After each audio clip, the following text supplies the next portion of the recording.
した。じゃあ最初ポイント今ついて、11から、14メーターぐらい。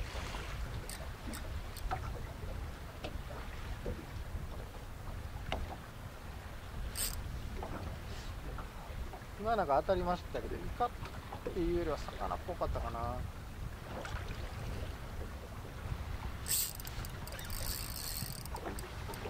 イカか？あれ？なんか魚っぽいですけどね。イカかな？あ、魚や。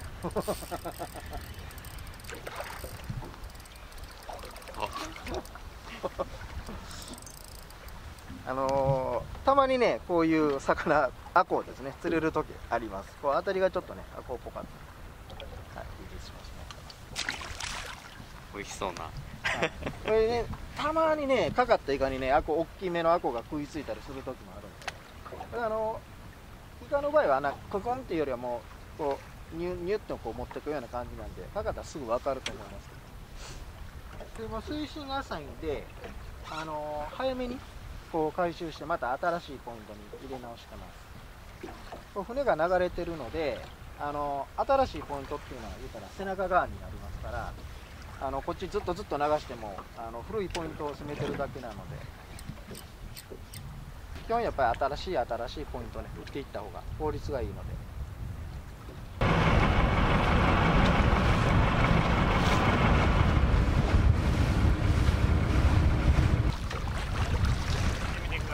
深いとこで10は深いとこで11ぐらい。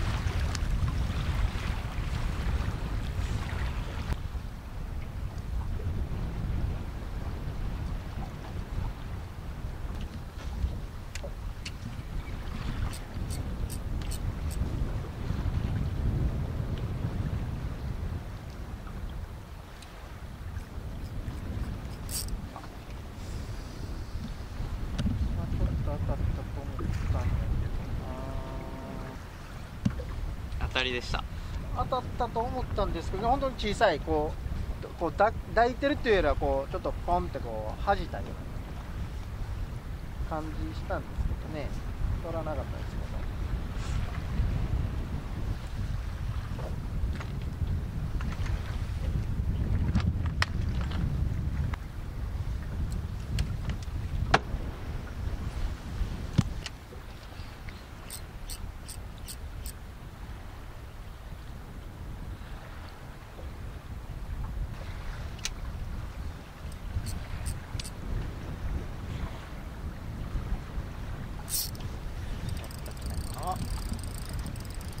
まだグッと持っていきましたね。最適にはこの時期の平均ぐらいじゃないですかね。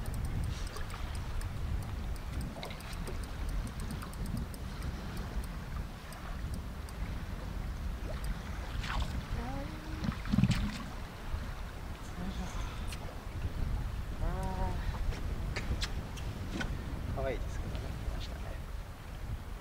でこれね、釣った時かかりどころ、これ一番いいとここうバレにくくて、活性高いかなっていうような感じのかかり方してますね。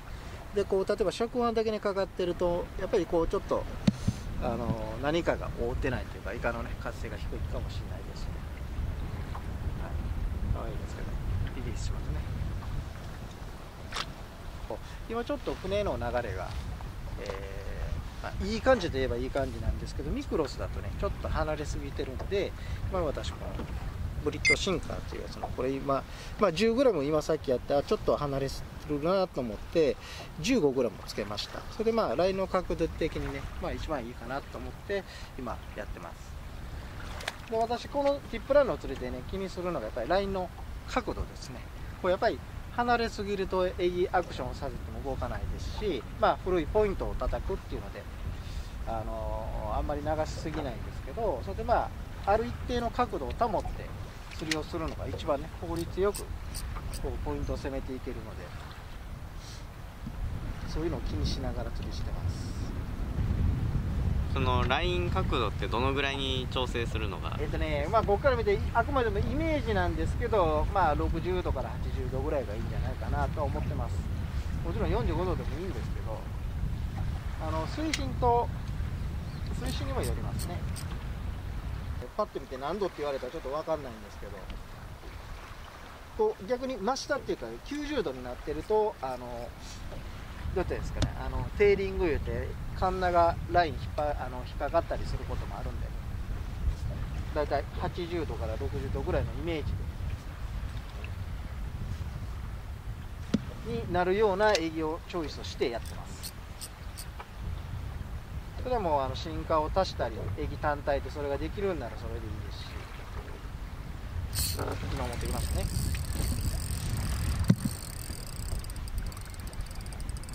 で待つ時間とかはね、その時尺ってあとすぐポンって出る時もありますし、少し長めにね待った時がいい時もありますし、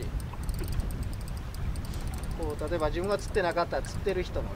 を見てどんな感じで待ってるかなとか当たり出てるかなっていうのは確認してください。もうこれ今さっきと違ってちょっとかかりどころが、ね、違いますよね。最初に釣ったやつはポンって綺麗に当たりでいってましたけど、これはこうグーってこう持っていくような感じなんで、こう触ってパンってだけに来たっていうよりはこうちょっとちょっかい出してカンナにかかってくれたっていうような感じですね。でこれぐらいのライン角度をこう常に船が流れてる間維持できるようなエギのウェイトをチョイスしていただくとピックアップする回数も減りますし、効率のいい釣りができると思います。これでも今2回目やりましたけども、ライン角度これぐらいになってるんで、これぐらい次ピックアップしようかなというような角度になってます。あくまでも私の釣りとしては。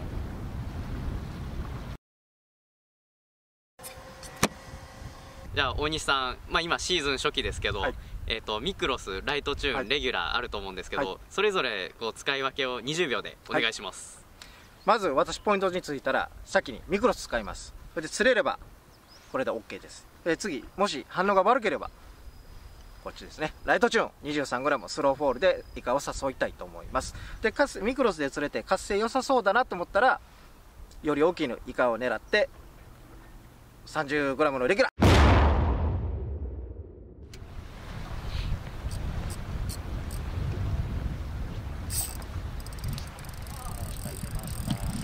今のはもう上げてすぐ当たり出ましたね。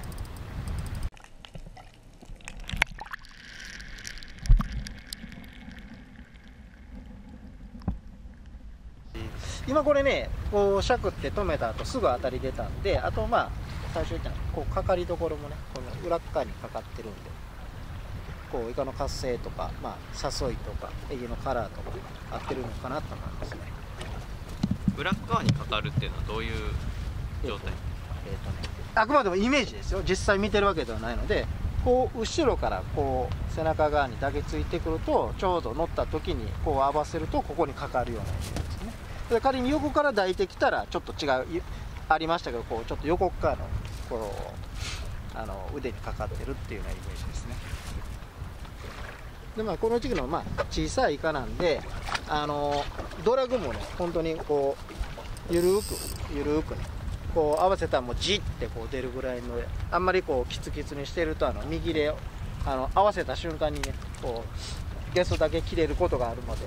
緩めでいいと思います。もっとねそのシーズン後半になってきてイカのサイズも1キロとかねもっと大きくなってきたらもうある程度こう強く締めてもらっていいですけど、この時間緩いぐらいでいいと思います。これもちろんねこう今これ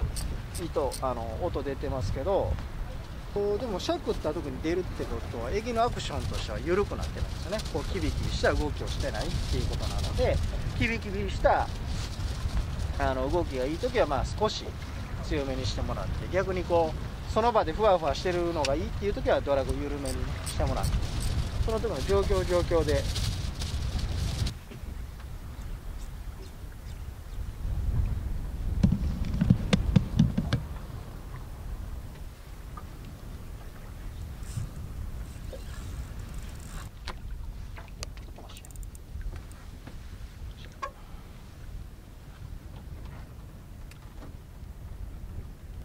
どんな感じで？前のはねこう逆に投げてポールの時に乗ってましたね。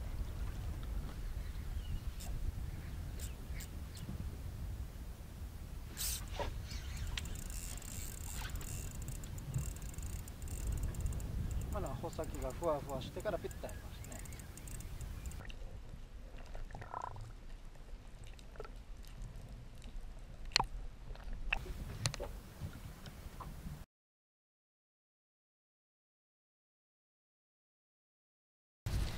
じゃあとりあえずポイントについてからの、ティプラの基本的な動作ですね、ご説明したいと思います。で、駅なんですけれども、船が流れてるときはもう足元でいいです。投げる必要ないです。足元に落としてください。で、今度底の取り方ですね。底の水深が浅い場合は、例えばこうラインを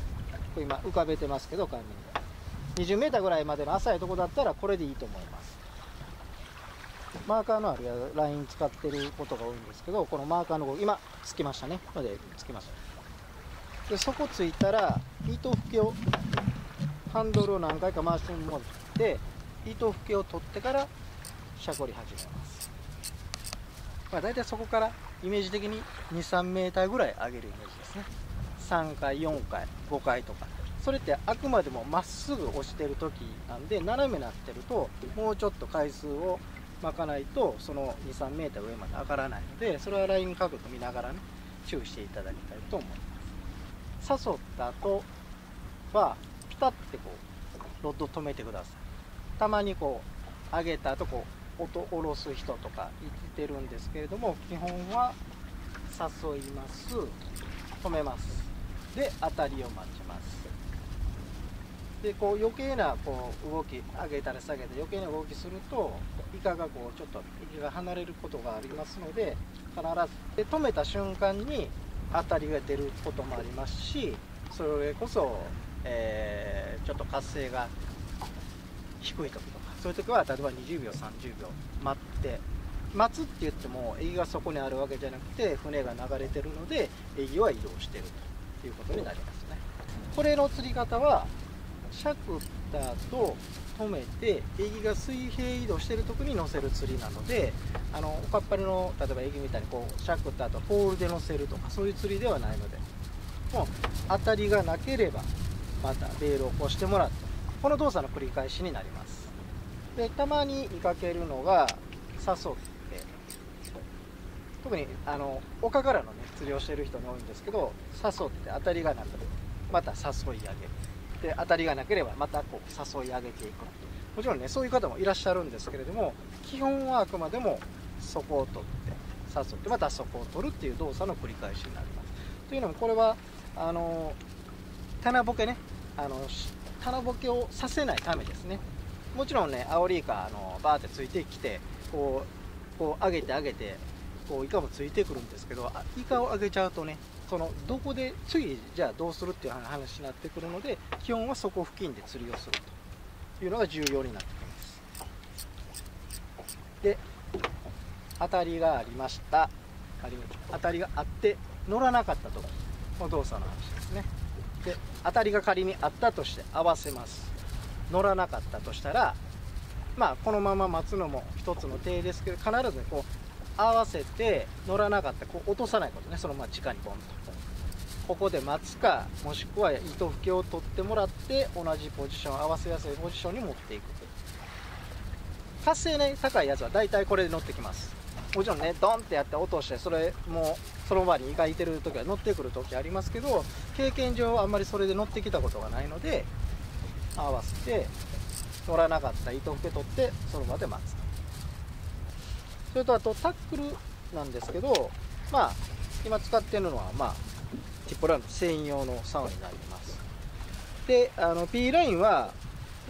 細い方がもちろんいいですから 0.65 でいいと思います。0.65 だったらね根がかりしても回収率大きいですし、それこそ2キロ3キロの大物が来たとしても 0.65 あれば大丈夫です。で一般的なその10メートルで色分けしてて、例えば5メートルと1メートルでマーキングついてるっていうやつの方が、こういうラインを出していって底取る時ね、そのマーカーの動きも見れますし、それこそ後半になってきて水深40メートルとかやる時でも色でね、大体例えば40メーターだったら、40メーター出たら40メーター付近でラインは出ていってるので、そこは取れないですけど、大体そろそろそこつくかなっていうのが分かるんでね、心の準備もできると思うので色分けしたものを使ってほしいと思います。でリーダーなんですけど、フロロの、2号ぐらいあればいいかなと思います。大体2メーターぐらいでいいと思います。こういうスナップ類ですね。これ今うちのバレーヒルのスピードスナップっていうのを使ってるんですけれども、まっすぐなタイプで、仮にこういうシンカーねつけた時でも通しやすくて締めれます。それで私種子島とか串本とかそういうとこで3.3キロオーバーのやつも釣れてるんですけど、今それ全部これでやってます。全然強度的にもね問題ないです。それでクロスロックスナップとかの方が強度的にはねいいと思うんですけど、やっぱりここは曲がってるんでね、こう愛が小さいので通しにくいんでね、こういうできればまっすぐなタイプのスナップを使っていただくと、こういうシンカーをつけた場合でもこう通しやすくてね止めやすいです。で交換もね早いですね。それで実際のそのエギの釣りする時のエギのウエイトの選択なんですけど、水深が20メートルだったら慣れてない方ですね、初心者の方はそこにプラス 10g から 15g してもらったら底を取りしやすいと思います。であとは実際そのエギを落としてもらって底取りしてしゃくった後にラインの角度がどうなるか、そこを見ていって釣りをしていってほしいですね。ライン角度が例えば90度とかなってるんだったらエギ重すぎます。で今度逆に底が取れるからといってエギはそれこそはるか彼方に行ってそこ分かりました、じゃあ今度離れすぎてるのでラインの角度が80度から60度ぐらい、マックスでも45度ぐらいの方が釣りはしやすいと思います。基本的に船からエギがあまり離れすぎないように、イメージとしては三角定規ですね。ここが90度で三角定規のイメージですね。で釣りをしていくと、新しいポイントをどんどん探っていけるということになります。誘い方ですね。誘い方なんですけど、基本はワンピッチワンジャークって言われる1回しゃくったらハンドル1回回すっていうような誘い方になります。こういう誘い方ですね。こう、もちろんこうっていうよりはワンピッチで、なんでこう大きくしゃくらないか、向かい風ですね、風を受けての釣りになるので、しゃくった後に竿先をすぐ下げると P ラインが結局 P ラインを竿先で次拾うことが多いので、それで竿先を破損されるっていうこともあるんで、基本的には張った状態、ワンピッチの場合は常に張ってるので、これで竿先に P が絡むっていうことはないです。あんまりしたことがない場合ですね。場合のしゃくり方としては、もうハンドルを回しながらこうちょっと動かしてもらうぐらいでいいです。で慣れてきたらね動作を大きくしてもらう。もうその誘いとかね当たりとかは回数重ねてもらわないとできないことなので、頑張ってください。これねティップランもですね、名前付けさせてもらってからもうほぼ10年経つので、私らも最初やってた頃と今の釣りとはやっぱり変わってるところがあります。で昔からやってる方もいらっしゃいますし、それこそ今年始めようという方もいらっしゃると思うんですけれども、やはりね釣りとしては基本に忠実に底取って誘って当たり待って、当たりがなければまた底を取るっていうこの動作ですね。これが一番個人的には重要かなと。私らもこういろんな応用聞かせますけど、釣れない時はやはり基本に戻ってじっくりすることが多いので、やはり基本に忠実にということで、ティプラン楽しんでいただきたいと思います。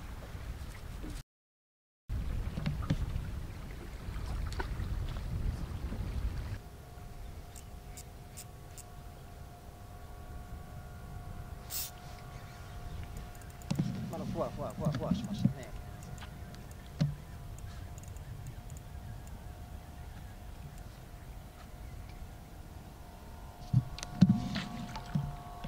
いた、ほら何杯かついてる。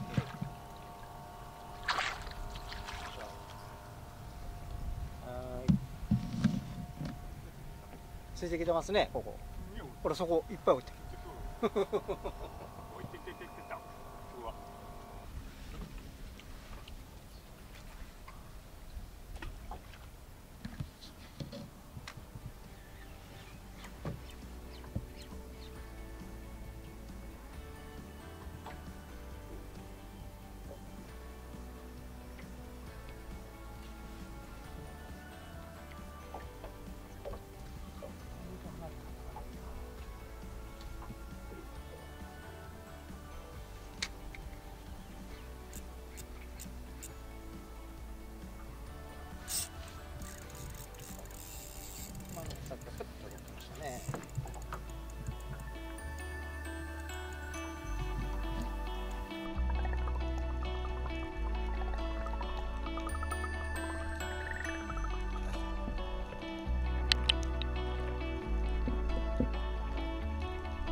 っとマシなサイズですね、今まで釣った中では。サイズはねなかなか選べないんで、この時期。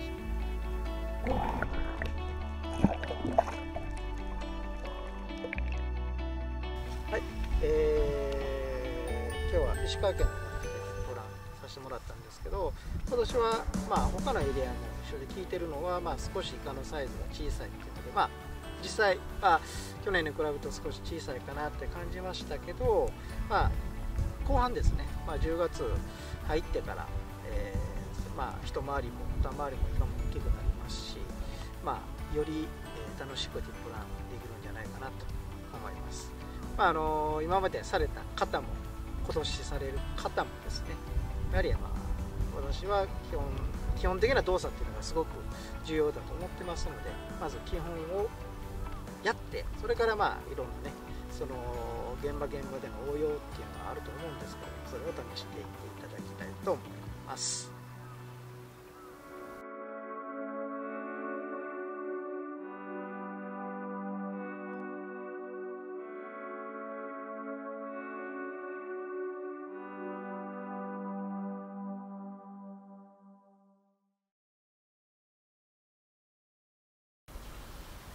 ティップランをですね、初めてされる方におすすめのロッドとして、バレーヒルのレトロベーシックですねの、ティップランのモデルになります。穂先がですね、入るあたりも端っこあたりも分かりやすいカーボンソリッドティップで、白に蛍光オレンジのスレッドを使っているので、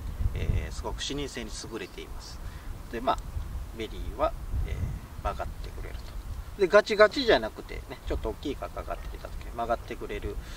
バットですので、本当に初心者の人に、使いやすい仕様になっています。レトロベーシックなんですけれども、竿の長さ、2タイプありまして、6フィート4インチのものと7フィートのものがあります。で例えば大きめの遊漁船さんとかにですね、乗られる方には7フィートの方をおすすめしています。というのもですね、やっぱり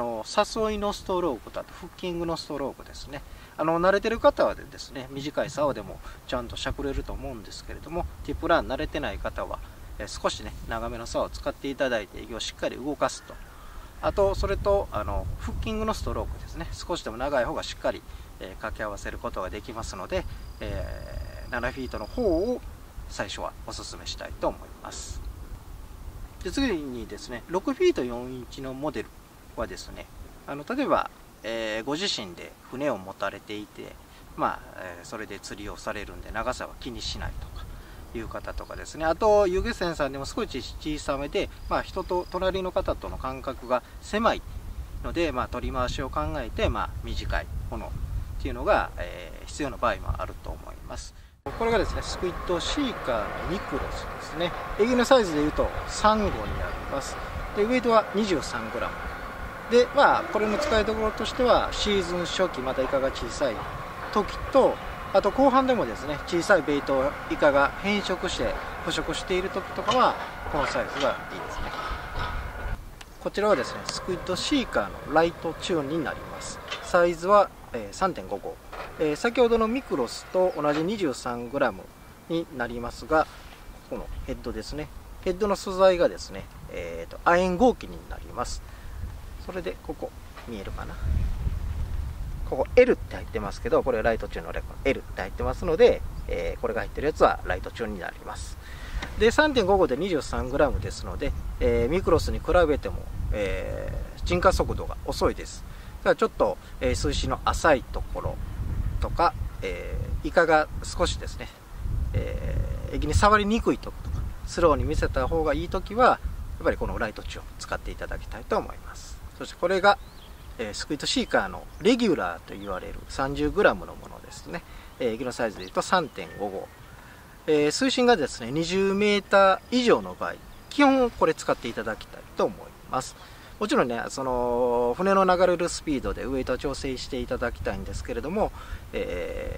一般的に普通に釣りがしやすい時 20m 以上で、30メーターぐらいまでですね、もうこれですね、これ1本でできるっていうぐらい、非常に実調能力に優れたエギになります。